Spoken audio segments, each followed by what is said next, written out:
नमस्कार, आप देख रहे हैं क्या कहती है पब्लिक और मैं हूं आपकी होस्ट श्रुति। इन दिनों एनडीए के भीतर चीजें कुछ ऐसी चल रही है कि बात होनी शुरू हो गई है कि शायद एनडीए के भीतर तमाम सारे जो घटक दल है उनके भीतर कुछ सही नहीं चल रहा है। ऐसा मैं इसलिए कह रही हूँ, चाहे वो हालिया बयान जीतन राम मांझी का ले ले जो हम के नेता है। हाल में ही उन्होंने कहा था कि बिहार विधानसभा चुनाव में हम अपनी औकात दिखाएंगे।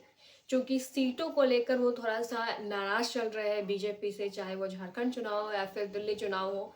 दोनों ही विधानसभा चुनाव में हम पार्टी को एक भी सीट नहीं दी गई। वहीं अगर दिल्ली विधानसभा चुनाव की बात करें या झारखंड विधानसभा चुनाव की बात करें तो बाकी दलों को सीटें मिली। अगर दिल्ली की बात करें तो दिल्ली में चिराग पासवान की पार्टी एलजेपीआर को सीट मिली है।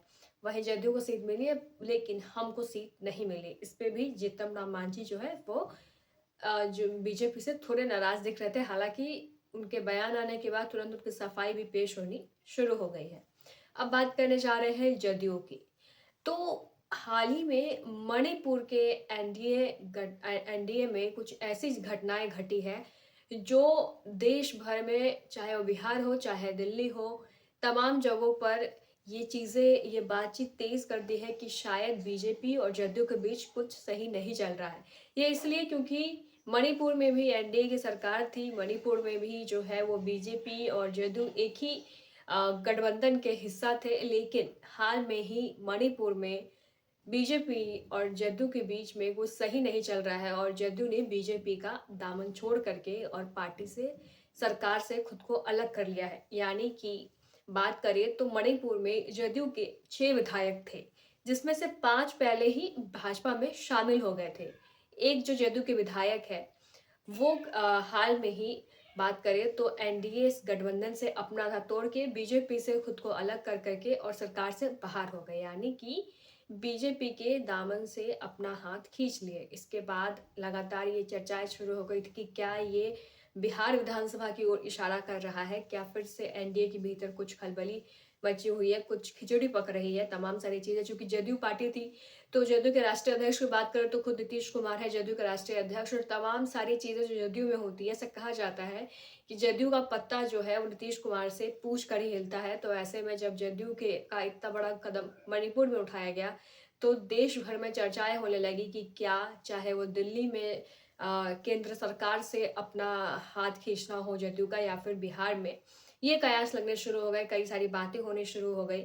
इसके बाद जदयू ने भी अपनी सफाई पेश कर दी है और जदयू के जिस विधायक ने अपना हाथ खींचा है बीजेपी की तरफ से, उनका जो है उनको निष्कासित पार्टी से कर दिया गया है और जो है वो उनका जो एक्शन है उसको जदयू ने उसकी कड़ी निंदा निंदा की है।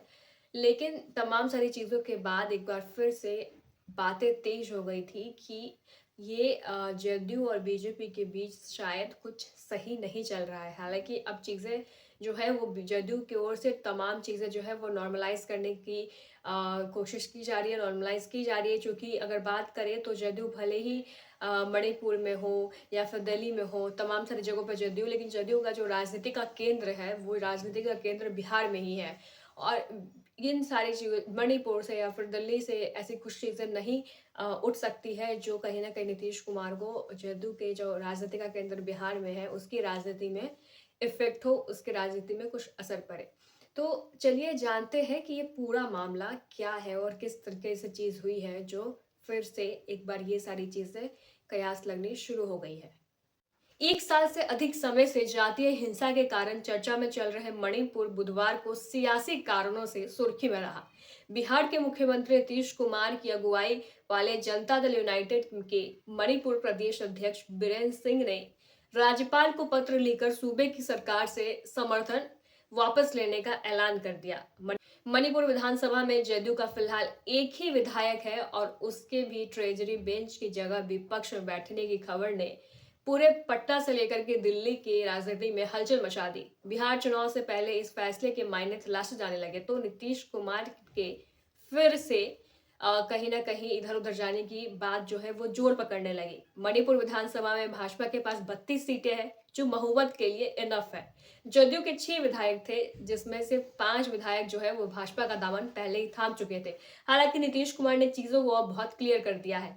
पटना से दिल्ली तक सियासी जो इंस्टेबिलिटी आई थी, सियासी हलचल मची थी, उसका बादल जो है वो पूरे देश भर में छाने लगा था।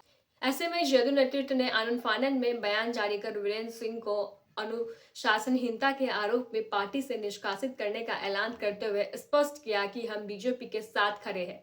वीरेंद्र सिंह की ओर से राज्यपाल को भेजे गए पत्र से लेकर जदयू की ओर से उनके निष्कासन तक मणिपुर के घटनाक्रम को लेकर कई सवाल उठ रहे हैं। सवाल ये भी उठ रहा है कि मणिपुर में समर्थन वापस का पत्र भेजने वाले प्रदेश अध्यक्ष को कुछ ही घंटे के भीतर जदयू ने आखिर क्यों पार्टी से निष्कासित कर दिया? आखिर ऐसा क्या कारण था? तो इसके पहले कारण कुछ ऐसे हो सकते हैं कि जदयू का फोकस जो है वो बिहार की राजनीति है। जदयू मणिपुर और अरुणाचल प्रदेश जैसे पूर्वोत्तर के राज्यों के साथ ही केंद्र शासित प्रदेश दिल्ली और अन्य राज्यों में भी मौजूदगी दर्ज करती रही है, लेकिन पार्टी का मेन फोकस एरिया हमेशा ही बिहार की राजनीति रही है। बिहार के मुख्यमंत्री नीतीश कुमार ही जदयू के राष्ट्रीय अध्यक्ष भी है। जदयू की कमान किसी दूसरे नेता के हाथ में होने पर भी पार्टी का फैसलों का सीएम नीतीश कुमार से जोड़कर देखा जाता है।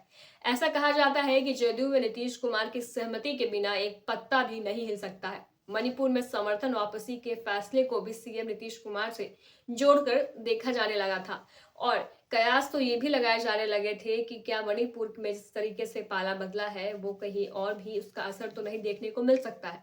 अगर दूसरे कारण की बात करें तो हाल के घटनाक्रम और मांझी के बयान के बाद भी एनडीए की खलबली तेज हो गई थी। केंद्रीय मंत्री जीतन राम मांझी के बयानों को लेकर बिहार एनडीए पहले से ही असहज था। हालांकि मांझी अब अपने बयानों पर सफाई दे रहे हैं, जीवन भर पीएम मोदी के समर्थन की प्रतिबद्धता दोहरा रहे हैं, लेकिन सियासी गलियारों में इस बात पर चर्चा थमी नहीं है कि क्या बिहार एनडीए में सब कुछ ठीक नहीं है। ऐसे में मणिपुर के घटनाक्रम से बिहार में गठबंधन कर रही जदयू के रुख पर भी सवाल उठने लगे थे। एनडीए में फूट के कयासों की ओर हवा तेज हो गई थी।